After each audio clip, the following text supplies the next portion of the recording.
This next question comes from Advait Prasad in New York.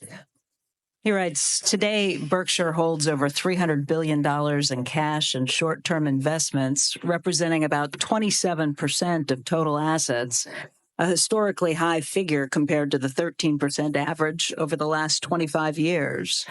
This has also led Berkshire to effectively own nearly 5% of the entire U.S. Treasury market.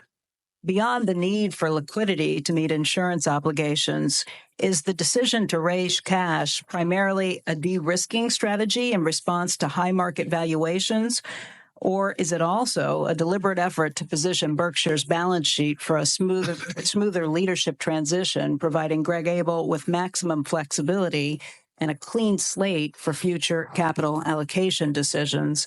And I will add one line from another shareholder, Mike Conway, who asks, are you encouraged you may see some fat pitches coming your way? Yeah. Well, I wouldn't do anything nearly so noble as to withhold investing myself just so that Greg could look good later on.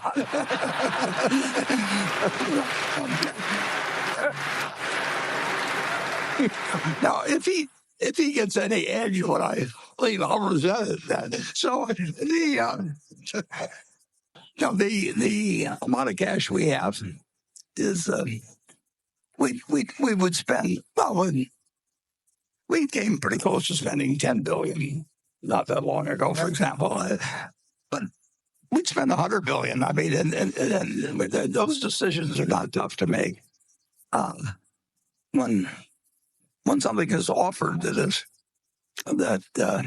makes sense to us and that we understand and offers good value and where we don't worry about losing. And the one problem with the investment business is that things don't come along in orderly fashion, and they never will. I mean, it isn't like every day. The long-term record is sensational, but that is not a product. And I've been I've had 200 trading days times 80 years. It's 16 million trading days, and we kind of 16,000 trading days. It would be nice if every day you got 4 opportunities or something like that, and and they were expected to be equally attractive. If I was running a numbers racket, every day would have the same expectancy of that I would keep 40% of whatever the handle was, and the only question would be is how much we transacted. But we're not running that kind of a business. And so we're running a business which is very, very, very opportunistic. And Charlie always thought I did too many things. He thought if we did about 5 things in our lifetime, we'd end up doing better than if we did 50, and that we never concentrated enough. So that we would rather have, if we've got $335 billion now in treasuries, we would rather have conditions that have developed where we would have like $50 billion or something like that. That just isn't the way the business works. And we have made a lot of money by not wanting to be fully invested at all times. And we don't think it's improper, actually, for people who are passive investors just to make a few simple investments and sit for their life in them. But we've made the decision to be in the business. So we think we can do a little better than that by behaving in a very irregular manner. But if you told me that I had to invest,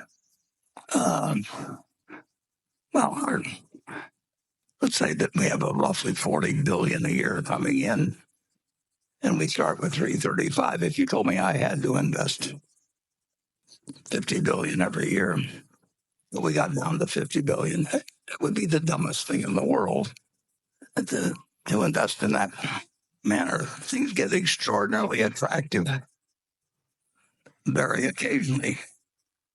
The long-term trend is up. Nobody knows. And I certainly don't know. Greg doesn't know. Ajit doesn't know.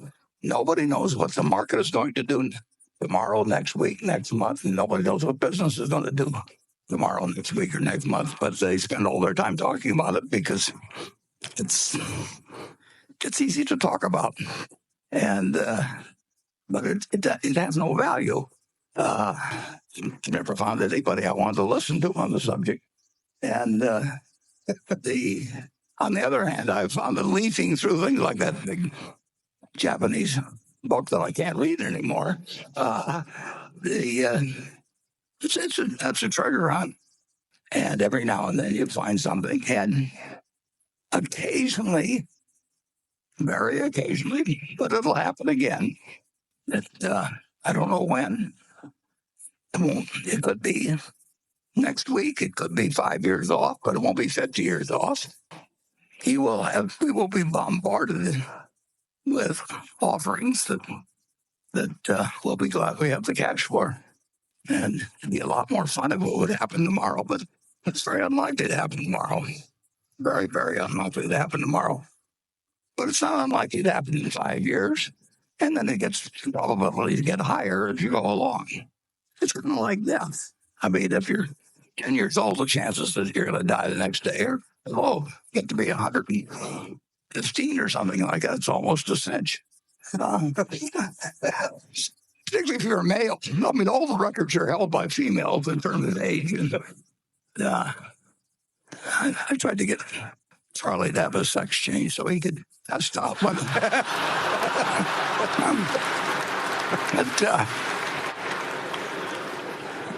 he did pretty well for being a male, I'll put it that way.